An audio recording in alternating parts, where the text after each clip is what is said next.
नमस्कार। ज्ञान की बातें दर्शन सर यूट्यूब चैनल पर आपका स्वागत है।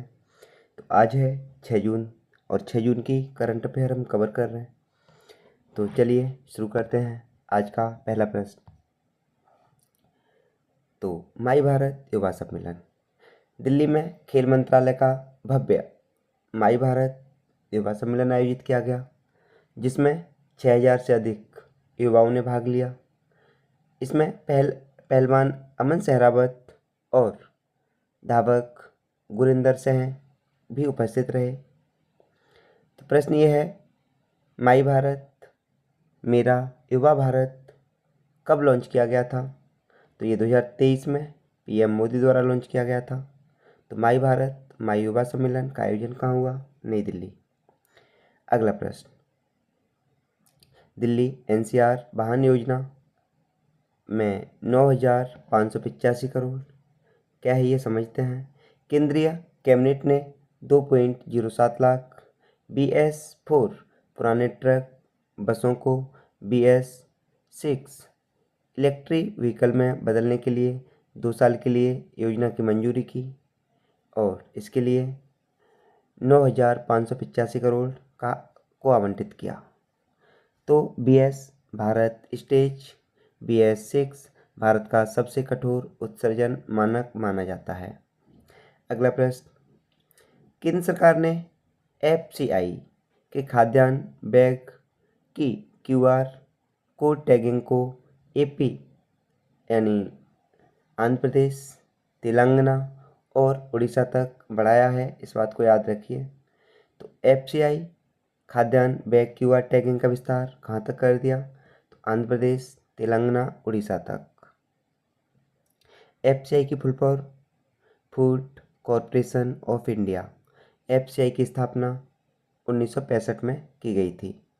आप बताइए FAO कब गठित किया गया और इसका मुख्यालय कहाँ पर है? अगला प्रश्न, नेपाल के विदेश मंत्री शिशिर खनाल 5 से 7 जून तक भारत की आधिकारिक यात्रा पर। इसमें द्विपक्षीय संबंध और सीमा मुद्दों पर चर्चा की गई या चर्चा की जाएगी। तो 5 जून यानी कल से लेकर और अगले कल तक रहेंगे और इसमें द्विपक्षीय संबंध और सीमा मुद्दों पर चर्चा की जाएगी। भारत नेपाल की खुली सीमा लगभग कितनी है? तो 1850 किलोमीटर लंबी है। तो बताइए नेपाल की राजधानी क्या है? तो नेपाल काठमांडू। अगला प्रश्न, जापान के PM सनाए ताकाइची जुलाई में भारत यात्रा पर आएंगे। तो ये जापान के PM भारत जापान द्विपक्षीय वार्ता के लिए जुलाई 2026 में भारत आ सकती हैं। ये तो PM से मुलाकात प्रस्तावित है। जापान भारत का special strategic and global partnership देश है। कौन? जापान। यहाँ से प्रश्न है, जापान के राजा कौन है? तो नारुहितो नकाओ। और जापान में युग कौन सा है? तो रीवा युग। अगला प्रश्न, भारत और ब्रिटेन ने 5 जून को नई दिल्ली में critical minerals global supply chain ओवर बैक्ट्री अर्थात GSCO को लॉन्च किया। तो भारत UK क्रिटिकल मिनरल्स ओवर बैक्ट्री लॉन्च किया गया। तो क्रिटिकल मिनरल्स और लिथियम कोबाल्ट रेयर अर्थ जैसे तत्व इसके अंतर्गत आते हैं। नेक्स्ट, FY27 GDP वृद्धि का अनुमान क्या है? तो FY27 के अनुसार 6.3%। तो OECD की रिपोर्ट ये है 2026 के अनुसार। तो भारत की GDP क्या अनुमान क्या लगाया है? तो 6.3%। जबकि FY26 वास्तविक GDP कितना मानता है? तो भारत की विकास दर को लगभग 7.6%। वाहन बदलाव योजना के तहत कितने रुपए निकाले हैं? तो मैंने अभी बताया था 9,585 करोड़। कहाँ पे?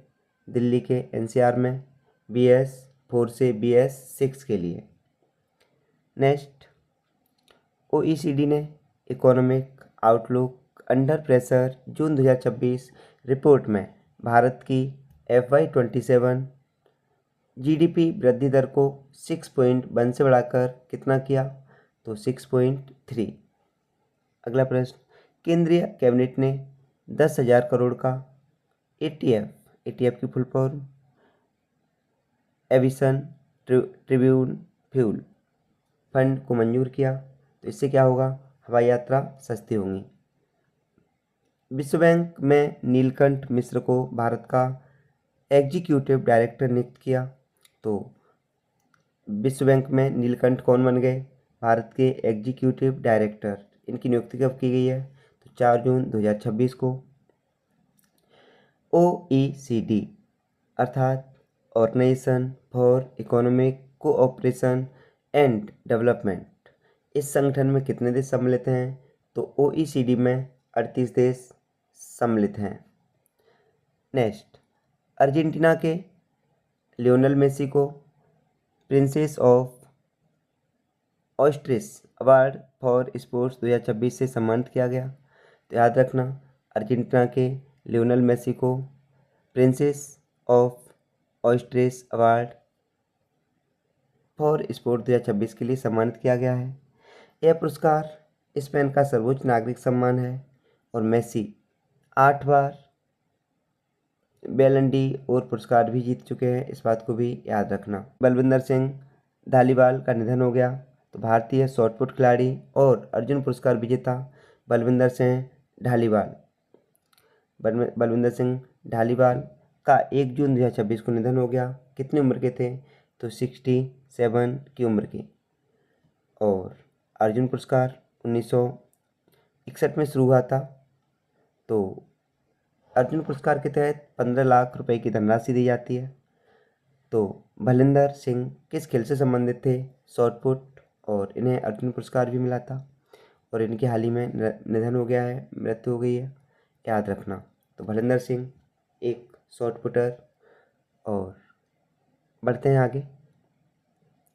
अफगानिस्तान क्रिकेट टीम का भारत दौर 6 जून से शुरू होकर 1 टेस्ट और 3 ODI, और इसमें कप्तानी कौन करेंगे? शुभमन गिल। तो India versus Afghanistan cricket series के तहत अफगानिस्तान क्रिकेट टीम का दौरा 6 जून से शुरू होगा और जिसके अंतर्गत 1 टेस्ट और 3 ODI खेले जाएंगे।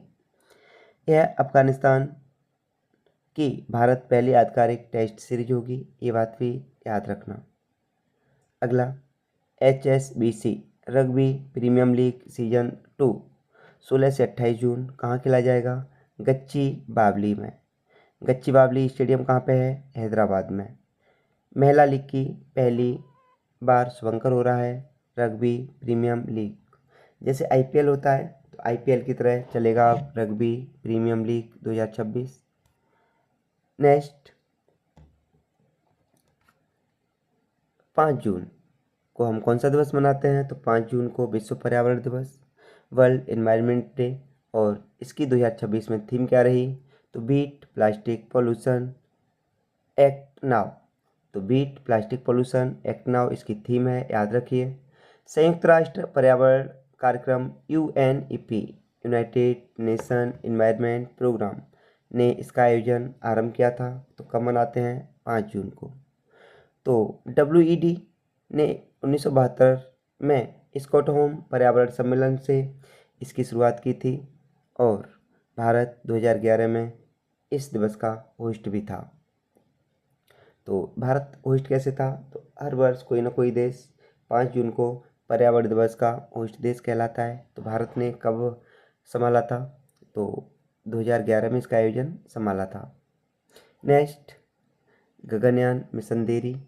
तो इसरो ने पुष्टि की कि भारत का पहला मानव अंतरिक्ष मिशन गगनयान 2025 में नहीं हुआ था और नई लॉन्च तिथि अभी तक घोषित भी नहीं है। तो गगनयान के तहत इसमें 4 भारतीय वायुसेना अधिकारी को अंतरिक्ष में चुना गया है जो अंतरिक्ष में जाएंगे और इनके कपड़े किस कलर के होंगे? तो गुलाबी कलर के कपड़े होंगे, याद रखना। नेक्स्ट, अगला प्रश्न, स्किल इंडिया। तो नवाचार मंत्र स्किल इंडिया के तहत समझते हैं। Skill India digital hub SIDH पर नवाचार मंत्र के आवेदन शुरू हो गए हैं और ये कब से शुरू हो रहे हैं, तो 5 जुलाई मतलब कल से। और उद्यमियों, युवा उद्यमियों के लिए मेंटरशिप व इन्वेंटर कनेक्ट मिलेगा इसके तहत। स्किल इंडिया मिशन कब शुरू हुआ, तो 2015 में। इसका लक्ष्य क्या है, तो 2025 तक 40 करोड़ लोगों को प्रशिक्षित करना इसका मुख्य लक्ष्य था। अगला प्रश्न, नीलकंठ मिश्रा। तो ये नीलकंठ मिश्रा हमने देखा, अभी पढ़ा था कि वर्ल्ड बैंक में इंडिया के एग्जीक्यूटिव डायरेक्टर नियुक्त हुए हैं 4 जून को। NS राजा सुब्रमणी, तो ये कौन बने हैं, चीफ डिफेंस स्टाफ अर्थात CDS। इनसे पहले चीफ स्टाफ कौन से, अनिल चौहान। तो NS राजा सुब्रमणी चीफ डिफेंस स्टाफ बन गए। कब से बने हैं, 31 मई 2026 से।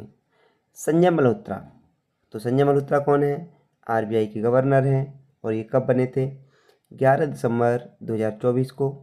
ज्ञानेश कुमार, तो चीफ इलेक्शन कमिश्नर हैं 19 फरवरी 2025 से। मरजाने सत्रापी, ये इनका निधन हो गया है।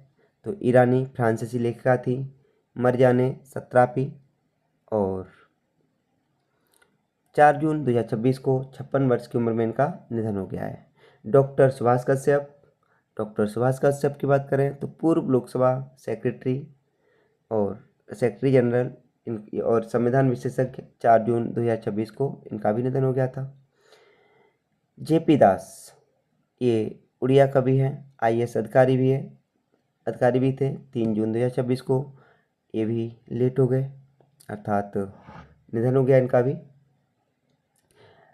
बलविंदर सिंह ढलीवाल, तो अभी हमने पढ़ा था बलविंदर सिंह ढलीवाल शॉर्ट पुटर, 1 जून 2026 को 67 वर्ष की उम्र में इनका भी निधन हो गया। तो बलविंदर सिंह ढलीवाल शॉर्ट पुट। अगला प्रश्न, OECD ने FY27 GDP कितना बताया, तो 6.3, कितना बढ़ गया 0.2, अर्थात पहले कितना था 6.1%। क्रिटिकल मिनरल्स SGSCD किसने लॉन्च किया, तो भारत और UK ने 5 जून 2026 को। नेपाल FM कितने दिन के दौरे पर आए, तो 7 जून 2026 को 3 दिन के लिए। अगला, WED वर्ल्ड इन्वायरमेंट डे कब मनाया गया, तो वर्ल्ड इन्वायरमेंट डे 5 जून को। इसकी थीम क्या थी, बीट प्लास्टिक पॉल्यूशन। माई भारत युवा सम्मेलन कब हुआ, तो नई दिल्ली में, और कब, 6 जून को। तो माई भारत युवा सम्मेलन आज। मेसी को कौन सा पुरस्कार मिला, तो मेसी को Princess of Austria award for sport. नया CDS, तो NS राजा सुब्रमणी 31 मई 2026 से। दिल्ली NCR वाहन योजना की राशि, तो दिल्ली NCR वाहन योजना की राशि 9,585 करोड़ और ये क्या करेगा, FY4 को FY6 में कन्वर्ट करेगा। और इसी के साथ साथ आप सभी का बहुत बहुत धन्यवाद वीडियो के अंत तक साथ देने को।